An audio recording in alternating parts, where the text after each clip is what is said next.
जय श्रीराम। नांदेड जिल्ह्यामध्ये सोशल मीडियावर एक व्हिडिओ व्हायरल होत आहे। आधी तुम्ही ते पहा।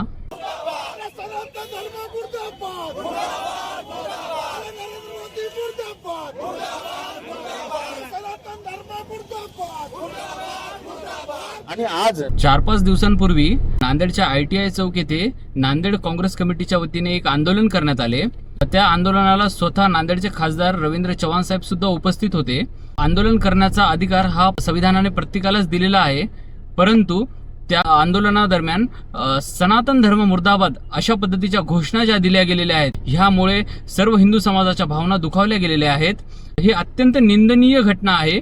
आम्ही नांदेड काँग्रेस कमिटीचा जाहीर निषेध करतो। सनातन हिंदू धर्माचा अपमान केल्यामुळे नांदेड काँग्रेस कमिटीने जाहीर माफी मागावी, अन्यथा आम्ही सर्व समविचारी पक्ष संघटना आणि नांदेडच्या सकल हिंदू समाजाला सोबत घेऊन ह्याच्या विरोधात तीव्र आंदोलन छेडू।